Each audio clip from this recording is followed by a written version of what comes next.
வணக்கம் எல்லாரும் எப்படி இருக்கீங்க நல்லா இருக்கீங்களா சாப்பிட்டீங்களா ஓகே இன்னைக்கு நம்ம வீடியோல என்ன பார்க்க போறோம் அப்படினா சாதம் வந்து நிறைய மீதி ஆயிடுச்சு அது மதியான சாப்பாடா இருந்தாலும் சரி இல்ல முதல் நாள் சாப்பாடா இருந்தாலும் சரி அது வந்து மீதி ஆயிடுச்சு அப்படினா அத வந்து ஒரு சூப்பரான ஒரு டிஃபனா செஞ்சு சாப்பிடலாம் எப்படி செஞ்சு சாப்பிடலாம் அப்படின்றத வீடியோக்குள்ள போய் பார்க்கலாம்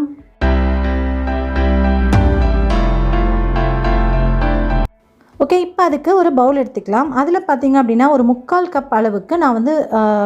அரிசி மாவு சேர்த்துக்கிறேன் ஸோ எந்த அளவுக்கு அரிசி மாவு சேர்த்துமோ அதிலேயே வந்து டபுள் பங்கு அளவுக்கு சாதம் சேர்த்துக்கலாம் சாதம் வந்து மதியானம் வச்ச சாதமாக இருந்தாலும் பரவாயில்ல நைட்டு வச்ச சாதம் இல்லை முத நாள் வச்ச சாதமாக இருந்தாலும் பரவாயில்ல ஆனால் தண்ணி ஊற்றாமல் நீங்கள் அப்படியே ஃப்ரிட்ஜில் வச்சுருங்க முத நாள் வச்ச சாதமாக இருந்தாலும் தண்ணி ஊற்றாமல் ஃப்ரிட்ஜில் வச்சிட்டிங்க அப்படின்னா அந்த சாதத்தை வந்து இந்த டிஷ்க்கு யூஸ் பண்ணிக்கலாம் இப்போ வந்து நான் வந்து மதியானம் வச்ச சாப்பாடு மீதி ஆயிடுச்சு நைட்டுக்கு தான் டிஃபன் பண்ணுறேன் இப்போ நம்ம எந்த அளவுக்கு அரிசி மாவு எடுத்தோமோ அதில் 2 பங்கு அளவுக்கு சாதம் எடுத்திருக்கேன் அதில் கொஞ்சமாக உப்பு சேர்த்துட்டு இது மாதிரி கை வச்சு நல்லா பிசைஞ்சு விட்டுக்கோங்க இப்போது நல்லா பிசைஞ்சு வச்ச சாதத்தை அடுத்து என்ன பண்ணுறது அப்படின்னு பார்க்கலாம்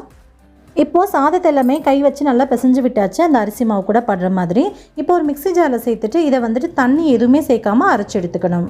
நீங்கள் தண்ணி சேர்த்திங்க அப்படின்னா சாதம் வந்து ஒட்டுற மாதிரி இருக்கும் ஸோ தண்ணி சேர்க்கவே கூடாது அதே மாதிரி தான் நீங்கள் வந்து சாதத்தை வந்து நீங்கள் பழைய சாதமாக எடுத்து வைக்கிறீங்க அப்படின்னா ஃப்ரிட்ஜில் நீங்கள் தண்ணி ஊற்றாமல் அப்படியே வச்சுருங்க சாதம் நல்லா வெறப்பாக அப்படியே இருக்கும் ஓகே இப்போ வந்து நான் அரைச்சி எடுத்துகிட்டு வந்துடுறேன் அதாவது லைட்டாக கிரைண்ட் பண்ணிங்கனால இது மாதிரி ஆகிடும் அந்த சாதத்தில் உள்ள ஈரப்பதமே போதுமானது நீங்கள் ரேஷியோ மட்டும் கரெக்டாக சேர்த்துக்கோங்க 1 கப் சாதம் வச்சுருக்கீங்க அப்படின்னா 1/2 கப் அளவுக்கு அரிசி மாவு சேர்த்துக்கோங்க அது மாதிரி சேர்த்திங்கன்னா சரியாக இருக்கும் இப்போ பார்த்தீங்க அப்படின்னா அந்த மாவு நம்ம மிக்ஸி ஜார்லேருந்து எடுத்ததை அந்த பவுலுக்கே மறுபடியும் நான் மாற்றிக்கிறேன் மாற்றிட்டு நம்ம எடுக்கும்போது பார்த்திங்கன்னா கைகளை லேசாக ஒட்டுற மாதிரி இருக்கும் இதுக்கு ஒரு ஸ்பூன் அளவுக்கு எண்ணெய் சேர்த்துக்கோங்க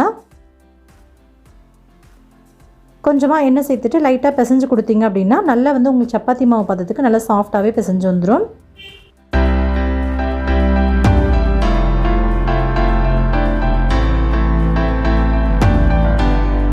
ஸோ பிசைஞ்சு எடுத்த மாவுக்கல்லேருந்து கொஞ்சமாக எடுத்துகிட்டு நான் கைக்கு நடுவில் வச்சு நல்லா உருட்டி எடுத்துக்கிறேன் இது மாதிரி நமக்கு சப்பாத்தி மாவில் உருட்டினா எப்படி வருமோ அதே மாதிரி நல்லா சாஃப்டாகவே வரும் ஒரு ஆயில் கவர் வச்சுக்கோங்க அந்த கவர் வச்சுட்டு இதுக்கு மாதிரி வந்துட்டு நடுவில் வச்சு க்ளோஸ் பண்ணிக்கோங்க நான் யூஸ் பண்ணுற ஆயில் கவர் எடுத்துக்கிறேன் நீங்கள் எது வேணாலும் எந்த ஆயில் கவர் வேணாலும் எடுத்துக்கலாம் ஒருவேளை உங்கள்கிட்ட ஆயில் கவர் இல்லை அப்படின்னா கோதுமை மாவு கவர் அது மாதிரிலாம் லைட்டாக எண்ணெய் அப்ளை பண்ணிவிட்டு நீங்கள் இது மாதிரி சேர்த்துக்கோங்க சேர்த்து எல்லாத்தையுமே நான் ப்ரெஸ் பண்ணி எடுத்துகிட்டு வந்துட்டேன் ப்ரெஸ் பண்ணி எடுத்து வந்ததுக்கப்புறமா நம்ம தோசை டவாவில் போட்டு எடுத்துட வேண்டியதான் ஸோ பாருங்கள் எல்லாமே நல்லா சாஃப்டாக பிசைஞ்சு எடுத்தாச்சு கையில் எடுத்து பார்த்தோம் அப்படின்னா அவ்வளோ சூப்பராக இருக்கும் ஸோ இங்கே பாருங்கள் இப்போ அப்படியே நம்ம போய் தோசை டவாவில் போட்டுடலாம் தோசை டவாவில் லைட்டாக கொஞ்சமாக எண்ணெய் அப்ளை பண்ணிக்கோங்க எண்ணெய் அப்ளை பண்ணிவிட்டு கொஞ்சம் கொஞ்சமாக இதை சுட்டு எடுத்துடலாம்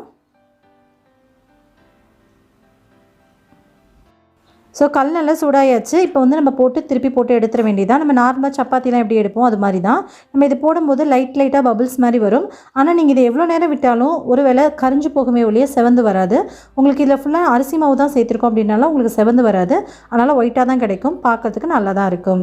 இங்கே பாருங்கள் இது மாதிரி லைட்டாக பபிள்ஸ் வந்ததுக்கப்புறம் நம்ம திருப்பி போட ஆரம்பிச்சிடலாம்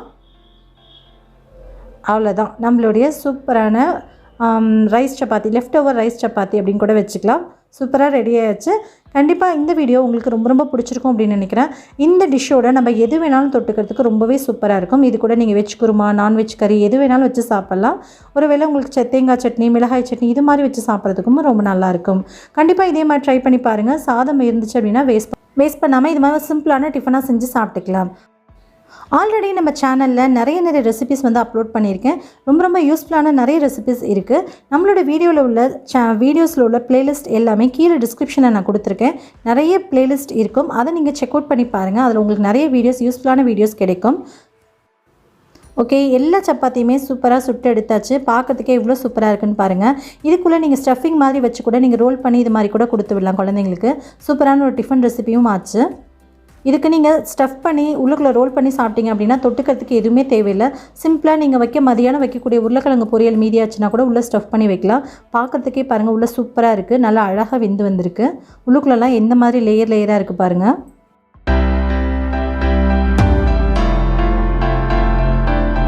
ஓகே ஃப்ரெண்ட்ஸ் உங்களுக்கு இந்த வீடியோ ரொம்ப பிடிச்சிருக்கும் அப்படின்னு நினைக்கிறேன் பிடிச்சிருந்தா இந்த வீடியோக்கு ஒரு லைக் கொடுங்க மறக்காமல் உங்கள் ஃப்ரெண்ட்ஸ் அண்ட் ஃபேமிலியோட ஷேர் பண்ணிக்கோங்க மறக்காமல் நம்ம சேனலுக்கு விஷ் கிட்ஸ்னா சப்ஸ்கிரைப் பண்ணிட்டு கூட வர பெல் ஐக்கானை கிளிக் பண்ணிவிட்டு ஆல் அப்படின்ற ஆப்ஷனையும் கிளிக் பண்ணிக்கோங்க ஸோ தட் நான் போடக்கூடிய வீடியோஸ்லாம் உங்களுக்கு தவறாமல் நோட்டிஃபிகேஷன் வந்து சேரும் நீங்களும் மிஸ் பண்ணாமல் பார்க்கலாம் உங்களை இன்னொரு வீடியோவில் இன்னொரு கான்செப்டில் மறுபடியும் மீட் பண்ணுறேன் அது வரைக்கும் பை தேங்க்யூ